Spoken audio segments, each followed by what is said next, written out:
Vous écoutez l'équipée sauvage, 2 heures jadis utiles, désormais indispensables pour décompresser en ces temps de confinement. Courage d'ailleurs à vous, parents qui nous écoutez et qui avez commencé l'école à la maison pour vos enfants. Alors évidemment, on ne s'improvise pas enseignant, mais je suis sûr qu'avec la malice qui vous caractérise, vous trouvez des petites méthodes. On retient beaucoup mieux une information quand elle est étonnante ou amusante. Par exemple en histoire, le jour où Hitler a envahi la Pologne, il avait une diarrhée épouvantable. Non, c'est pas vrai, mais c'est ce qui fait que tu t'en rappelleras. Courage à vous, c'est pas con comme idée. Mais entre 2 cours magistraux sur les pépins gastriques d'Hitler, n'oubliez pas de vous faire plaisir en vous détendant devant une bonne série ou un bon film.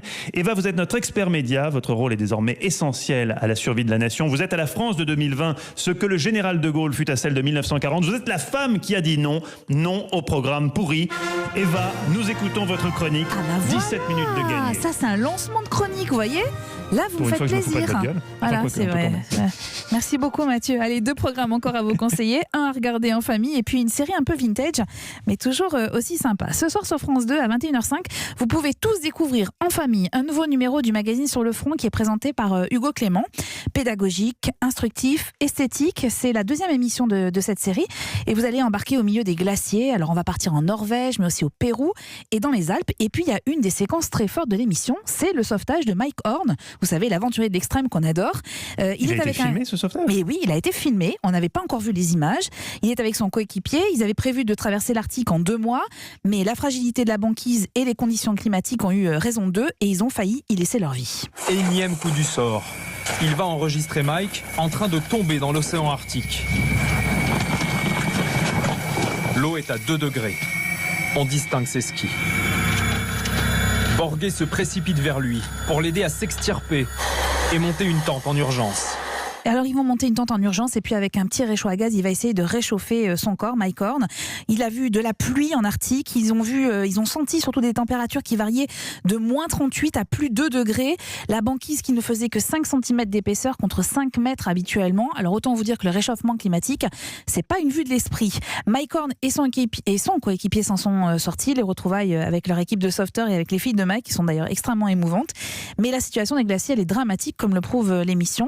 Alors je précise toutefois qu'au-delà du message inquiétant, la force du documentaire, c'est aussi de mettre en avant des initiatives positives et puis des portraits de gens, des anonymes qui se battent au quotidien pour trouver des solutions. C'est à voir sur France 2, donc avec vos enfants pour prendre conscience de l'état de la planète. Et puis, pour les plus jeunes d'ailleurs, il y a des contenus inédits de ce documentaire avec d'autres images qui sont mises en ligne sur le site /.tv. Je vous recommande grandement ces programmes conçus uniquement pour le web. Pas de série aujourd'hui, ma chère Eva. Vous me connaissez, mais si, une série très très vintage. Vous étiez niais ou pas, Mathieu Noël ? J'étais niais, oui, je suis toujours niais aujourd'hui d'ailleurs. Oui, vous êtes niais. Est-ce que vous étiez né ? J'étais particulièrement niais en 1997, oui. Effectivement, j'étais même ado, Eva. Mais oui. Ne me rajeunissez pas. Et est-ce que vous regardiez cette série à l'époque ? Si vous avez non, je ne regardais pas Ali McBeal. Et ouais, exactement. Non, je ne regardais pas Ali McBeal. Je regardais Salut les musclés. Ah bah d'accord, tout simplement. ok. Je regardais uniquement les séries les plus qualitatives. C'est là où on voit la différence d'âge entre nous, parce que moi, en 1997, je regardais un petit bout de femme trentenaire qui a un grand pouvoir d'imagination. C'est un euphémisme. Elle s'appelle Ali McBeal. Elle est avocate. Elle adore boire un verre de vin après le boulot avec ses collègues. Ça, voilà. Elle vous ressemble tellement que forcément, c'est une forme de mimétisme. Exactement. Série à succès avec dans le rôle de cette héroïne Calista Flockhart. Les 5 saisons sont disponibles, figurez-vous, sur Amazon. Je suis retombée dessus, non sans une certaine nostalgie. Alors ça a vieilli bien évidemment, mais l'humour, je trouve, est toujours aussi efficace. Il y a un petit ton grivois qui est assez étonnant, et puis il y a ce côté, vous savez, je t'embarque dans les méandres psychologiques des personnages. Ça donne une patte particulière à cette série. Et puis alors surtout, Mathieu, et j'ai pensé à vous.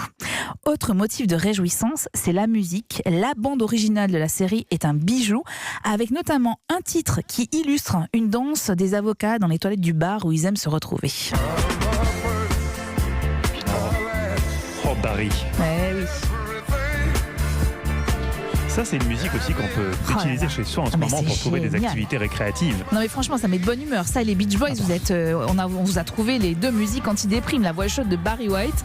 Alors pour une des scènes mythiques de la série, vous allez le retrouver, vous verrez ça. Je vous fais gagner beaucoup de temps aujourd'hui parce qu'à raison d'une vingtaine d'épisodes de 43 minutes par saison. Vous avez fait le calcul ? Non, j'ai pas compté, mais il y a 5 saisons. Il y a entre 21 et 23 épisodes de 43 minutes. Voilà, vous êtes tranquille pour un bon moment. Mais surtout, vous pensez quand même à faire autre chose que de regarder les écrans. Hein. Enfin, je sais pas que je me tire une balle dans le pied, mais vous pouvez faire d'autres activités. Vous pouvez lire, en écoutant écouter Barry de la White, musique, notamment. voilà, par exemple, nous écouter. Puis après, vous remettez un petit peu devant les écrans. C'est une série que vous pouvez regarder avec vos ados parce que franchement, c'est très très sympa. Et c'est pas, voilà, on parle un peu de sexe, mais c'est pas olé olé, quoi. Voilà. Voyez, c'est pas olé olé. Non, mais vous aussi, serez pas êtes choqués. comme cette série, vous êtes vintage, Eva. oui, je suis vintage, c'est ça. En temps normal, déjà, vous êtes tout à fait indispensable à notre pays, mais Eva, par les temps qui courent, vraiment, vous êtes incontournable. Merci.